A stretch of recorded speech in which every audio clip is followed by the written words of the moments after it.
नाज़रीन, seed फ्लैकर machine के बाद सीड कुकिंग मशीन की तरफ आता है। सीड जो फ्लेक्स हो चुका है उसको हम इसलिए गर्म करते हैं, जो ऑयल के कतरे होते हैं बहुत ही छोटे, मतलब अल्ट्रास्कोपिक साइज़ के होते हैं। अब उन खुलियों में से ऑयल के बहाव को बेहतर बनाने के लिए हम जो फ्लेक्स हुए हुए हैं, सीड फ्लैकर हुए हुए हैं, उन जो सीड को हम गर्म करते हैं ताकि उसमें से हम ऑयल के बहाव को बेहतर बना सकें। मैंने एक डायग्राम बनाई है, तो इसमें आपको समझाने की कोशिश करूँगा, बाद में आपको इसकी वीडियो भी दिखाऊँगा ये कैसे मशीन होती है। तो डायग्राम के मुताबिक मैं आपको बताऊं कि मैंने ये बनाया है 4 ट्रे वाला कुकर। तो वैसे 4 से 6 ट्रे तक कुकर होता है। 4 ट्रे से मुराद ये कि 1 2 3 4 इसके खाने बने हुए हैं। एक मेन शाफ्ट होती है जो गियर से जुड़ी होती है, मेन शाफ्ट घूमती है, इसके जो आर्म्स हैं, ये आर्म्स हैं, ये घूमते हैं, और जो फ्लक्स होते हैं उनको ये घुमाते हैं। जो हमने फ्लक्स करके हमने जो सीड इसमें इंटर किया है उसको ये घुमाएंगे। तो एक लीवर लगे होते हैं हर उसमें खाने में लीवर लगे होते हैं। जो लीवर को आप सेट करते हैं, जितने टाइम पे आप सेट करेंगे उसको, उसके मुताबिक वो माल नीचे ड्रॉप कर देगा। फिर ये इसमें ड्रॉप कर देगा, आगे एंड रिज़ल्ट ये एग्ज़िट हो जाएगा। तो इसको हम ये लीवर जो होते हैं टाइम के लिए, कितने टाइम के लिए आपने वो जो सीड है आपने कितने टाइम के लिए उसको स्टे करना है। तो स्टीम की मदद से हम इसके अंदर जो टेम्परेचर होता है और जो मॉइस्चर है उसको कंट्रोल करते हैं। इस पूरी मशीन में जिस बात का आप ख्याल रखेंगे वो है TTM का। TTM से मुराद ये है कि आपने टाइम का ख्याल रखना है, कितने टाइम के लिए आपने इसको हर जो डिश है, ट्रे है, उसमें रखना है, और टेम्परेचर कितने टेम्परेचर पे रखना है, और कितने मॉइस्चर पे उसको अंदर आपने मॉइस्चर देना है। तो अमूमन इसको आप 60 से 105 सेंटीग्रेड तक आप इसको टेम्परेचर दे सकते हैं। लेकिन ये डिपेंड करता है सीड के ऊपर, आप सीड कौन सा चला रहे हैं। तो उसके मुताबिक जो ऑपरेटर होता है या फॉर्मेंस होता है उसके मुताबिक वो ये टेम्परेचर देता है, टाइम उसको स्टे टाइम देता है और मॉइस्चर देता है। अगर आपने टेम्परेचर को बढ़ाना है तो आपको मॉइस्चर को कम करना पड़ेगा, अगर आपने टेम्परेचर को कम करना है तो मॉइस्चर को आपको ज़्यादा करना पड़ेगा। ठीक है, तो आप इसके हाई टेम्परेचर के बारे में बता देता हूँ। अगर इसको हम हाई टेम्परेचर करेंगे इसके कुकर में, अगर इसमें हम 110 सेंटीग्रेड तक करेंगे तो इसकी जो मील की सोलेबिलिटी है KOH वो मुतासिर हो जाएगी, वो डिक्रीज़ होना शुरू हो जाएगी सोलेबिलिटी उसकी, जिसकी वजह से हमारा जो मील है उसकी जो प्रोटीन है वो बेकार हो जाएगी। उसके बाद अगर हम 115 सेंटीग्रेड इसका टेम्परेचर करेंगे इसका, तो जो आयल है वो आयल में ख़राबी पैदा होना शुरू हो जाएगी।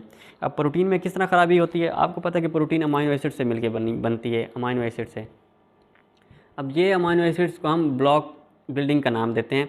ब्लॉक बिल्डिंग से मुराद ये है कि ये छोटे छोटे ब्लॉक्स होते हैं, मतलब ईंटें कह लें आप, ईंटों से जैसे बिल्डिंग बनाते हैं, छोटे छोटे ब्लॉक्स मिल के एक प्रोटीन का मॉलिक्यूल बनाती हैं, प्रोटीन।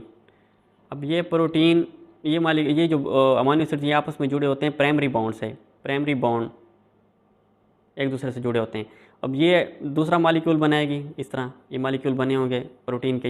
ये मॉलिक्यूल जो एक प्रोटीन दूसरे प्रोटीन से जो जुड़ी होती है वो होती है सेकेंडरी बॉन्ड से जुड़ी होती है। जब आप इसको नॉर्मल हीट देंगे, मतलब 60 सेंटीग्रेड या 65 सेंटीग्रेड, जितनी भी आप इसको नॉर्मल हीट देंगे, तो ये वाला बॉन्ड प्राइमरी सेकेंडरी बॉन्ड टूटेगा हीट की वजह से ना, सेकेंडरी बॉन्ड ब्रेक हो जाएगा। अमाइनो एसिड बॉन्ड को कुछ भी नहीं होगा, प्राइमरी बॉन्ड को, जिसकी वजह से आपकी प्रोटीन महफूज रहेगी, कोई मसला नहीं होगा मील में। लेकिन जब आप उसका 110 सेंटीग्रेड टेम्परेचर रखेंगे तो जो आपकी जो अमाइनो एसिड के जो प्राइमरी सेकेंडरी के साथ साथ प्राइमरी बॉन्ड भी ब्रेक हो जाएगा, ये बॉन्ड भी ब्रेक हो जाएगा, जिसकी वजह से ना ये जो अमाइनो एसिड्स हैं ये बेकार हो जाएंगे, जल जाएंगे, और इसमें जो तब्दीली आनी शुरू हो जाएगी, और जो प्रोटीन के काबिल नहीं रहेंगे, जो प्रोटीन है हमारी वो ज़ाया हो जाएगी, ख़राब हो जाएगी मील की। तो इसलिए आपने टेम्परेचर का ख़ास ख्याल रखना है कुकर में।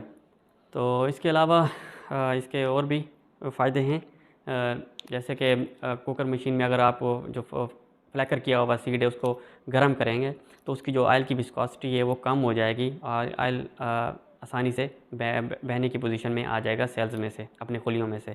दूसरा, जो कॉटन सीड होता है उसके अंदर जो गॉसिपोल का फैक्टर है उसको हीट करने से आपको जो उसका जो टॉक्सिन लेवल है वो उसका जो फैक्टर वो कम हो जाता है। तीसरा जो है वो है कि इसमें जो मोल्ड्स होती हैं, मतलब फंगस हो गई सीड के अंदर या बैक्टीरिया होंगे, वो भी किल हो जाएंगे। एक कुकर का ये भी फ़ायदा है। तो कुकर के बारे में मैंने आपको बता दिया कि कुकर क्यों ज़रूरी है और कैसे काम करता है। तो नाज़रीन, ये वीडियो में आप देख सकते हैं, ये कुकर मशीन है, ये गियर से जुड़ी हुई है, और ये मेन शाफ्ट ये घूम रही है, और इसके ये ट्रे मुख्तलिफ ट्रे मतलब सेल्स बने हुए हैं। हर सेल अपने लीवर से कंट्रोल किया जाता है, मतलब उसका स्टे टाइम देखा जाएगा। कितना स्टे टाइम में आपने उसको रखना है, उसके मुताबिक लीवर एडजस्ट किए जाएंगे। उसके बाद ये जो टेम्परेचर और मॉइस्चर स्ट्रीम्स के ज़रिए कंट्रोल हो रहा है, ऊपर से माल इंटर हो रहा है, सीड जो भी है वो नीचे एग्ज़िट हो रहा है। तो आपने ये वीडियो देखी। अब हम चलते हैं एक्सपेलर मशीनों की तरफ कि हमने इस जो फ्लैकर हुआ हुआ सीड है और ये गर्म हुआ हुआ सीड में से ऑयल और केक कैसे बनाना है।